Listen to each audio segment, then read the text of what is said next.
Sabe quando uma simples conversa sobre regras de repente vira um debate gigante sobre os alicerces da sociedade? Pois é, nessa análise, a gente vai mergulhar numa discussão que começa com uma declaração de fé bem simples, mas que acaba nos levando a questionar tudo: poder, sobrevivência cultural e a própria natureza do que é sagrado. Bora lá! E o estopim de tudo foi essa troca de ideias aqui. De um lado, alguém defendendo uma espiritualidade mais pessoal, sabe? Livre de instituições. Do outro, um alerta bem pragmático. Olha, sem uma autoridade objetiva, vira bagunça. E é aí que nasce a questão central. Como é que uma comunidade consegue sobreviver sem uma estrutura clara, sem uma autoridade que todo mundo reconhece? Então, o primeiro grande ponto do debate é justamente essa tensão, né? De um lado, a essência da crença, aquela coisa mais pessoal, do outro, a necessidade de uma estrutura, de regras. Fica a pergunta: como é que se equilibra a liberdade individual com as regras que, no fim das contas, permitem que um grupo funcione e tome decisões? Olha, aqui as duas posições ficam bem claras, lado a lado. De um lado tem a valorização da liberdade, da conexão direta, sem ninguém no meio, sem intermediário. Já do outro vem o argumento de que toda comunidade precisa sim de uma autoridade externa, um magistério, como foi chamado, para evitar o caos, para evitar que cada um seja o seu próprio juiz, a sua própria autoridade final.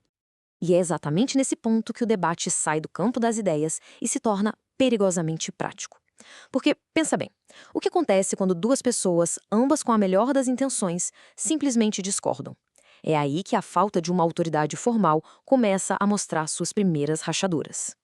E a primeira pergunta que surge é essa, e ela é matadora.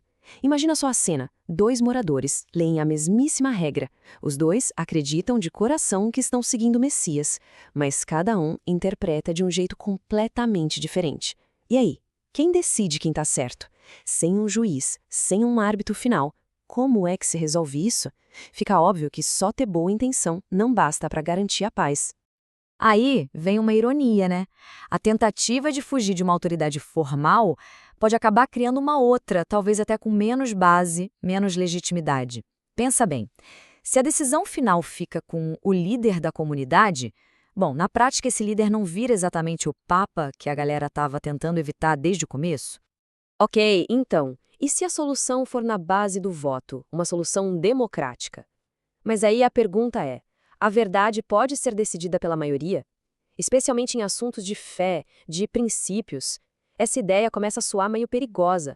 A verdade acaba virando uma questão de quem tem mais voto, de popularidade, e não de uma convicção mais profunda. E o ponto final dessa linha de raciocínio é este. Quando se tira uma autoridade moral, uma autoridade sagrada que todo mundo reconhece, o que sobra é um vácuo de poder. E a história mostra que esse vácuo nunca fica vazio por muito tempo. Ele vai ser preenchido ou pelo carisma de um líder, ou, no pior dos casos, pela força bruta. Não tem jeito. Toda ordem precisa de um alicerce. Mas quando a conversa parece que chegou num beco sem saída, acontece uma virada fascinante. Um dos lados da discussão puxa um exemplo histórico incrível para argumentar que, olha, uma estrutura rígida não é um mal a ser evitado, na verdade, ela pode ser uma genial estratégia de sobrevivência. Vamos dar uma olhada na transformação do judaísmo. Depois que o templo foi destruído e o povo foi para o exílio, a religião precisou passar por uma mudança radical para conseguir sobreviver. Ela deixou de ser focada num lugar físico, o templo, e em rituais específicos para se concentrar num texto sagrado, a Torá, e no estudo com os rabinos. Foi literalmente uma mudança de hardware para software cultural. E essa metáfora do templo portátil é simplesmente genial. É a chave para entender como eles sobreviveram. Já que não tinham mais um centro geográfico, um lugar fixo, o povo judeu fez da Torá, o texto sagrado, a sua pátria. A identidade deles deixou de ser ligada a uma terra e passou a ser ligada a um texto. E um texto, bom, um texto dá para carregar para qualquer lugar do mundo. E o mais interessante é que essa estrutura, que pode parecer pesada, não foi um fardo. Foi uma verdadeira tecnologia social de sobrevivência. Por quê? Porque ela criou uma identidade muito clara, com fronteiras culturais bem fortes. Garantiu que o grupo ficasse unido, mesmo espalhado pelo mundo. E, claro, serviu como um escudo contra a assimilação por outras culturas. Ou seja, nesse caso específico, a rigidez não foi uma forma de opressão. Foi, na verdade, a chave para a liberdade de continuar existindo como povo. Ok, então parece que a gente chegou a um consenso de que uma estrutura é necessária. Mas isso leva a gente para o problema final, e talvez o mais profundo de todos. Beleza, a estrutura é importante, mas a gente pode simplesmente inventar uma? Criar um conjunto de regras e esperar que as pessoas tratem aquilo como algo sagrado? E essa é a pergunta de US$ 1 milhão. O desafio aqui não é nem legal, é antropológico. Porque, vamos combinar? Uma coisa é herdar uma tradição que já vem com uma aura de origem divina. Outra coisa, completamente diferente, é um grupo de pessoas sentar numa sala de reunião, escrever um monte de regras e esperar que todo mundo olhe para aquilo com a mesma reverência. A pergunta é: dá para fabricar o que é sagrado? E a resposta para essa ideia vem com os dois pés no peito. A proposta de vamos criar o nosso próprio Talmud não é vista como uma solução, mas como uma arrogância, como algo impossível de se fazer. Por quê? Porque a sacralidade não é algo que se fabrica numa linha de produção. Ela precisa ser recebida, vir de uma fonte que está acima de nós. Tentar criar isso do zero não é construir uma ponte, é olhar para um abismo. O debate, então, se resume a uma escolha fundamental. De um lado está a solução proposta. Vamos criar um novo Talmud, uma estrutura feita por nós, aqui e agora. Do outro está a alternativa que já existe. Vamos adotar o chamado depósito de fé, uma estrutura com 2.000 anos de história. É basicamente uma escolha entre inventar algo novo e herdar algo antigo. E o alerta final contra essa ideia de criar uma estrutura sagrada do zero vem com uma metáfora bíblica muito poderosa. A gente vai acabar criando um bezerro de ouro. E o que era o bezerro de ouro?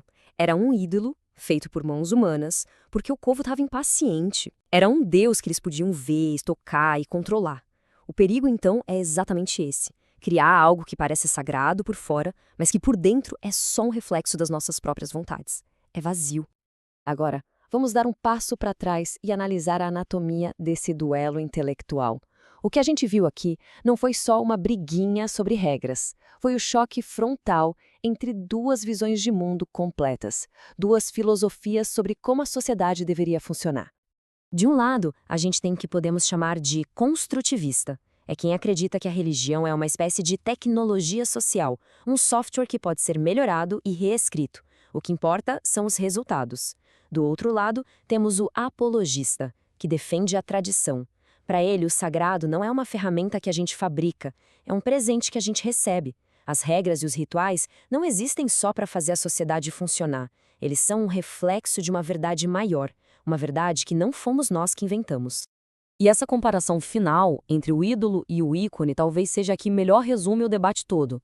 O construtivista, na sua tentativa de criar algo novo, corre o risco de criar um bezerro de ouro, um ídolo feito pelo homem, visível, controlável.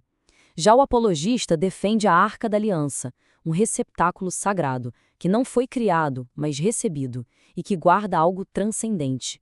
No fundo, a escolha é entre criar uma autoridade que é um espelho de nós mesmos ou ser o guardião de uma autoridade que vem de fora. E a gente termina com essa pergunta que fica no ar. Para construir uma comunidade que dure, uma comunidade com propósito, o que é melhor?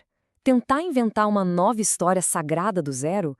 Ou será que o caminho é herdar uma história antiga com toda a sua complexidade? A resposta para isso, bom, ela pode definir não só o futuro de um pequeno grupo, mas talvez o de uma civilização inteira.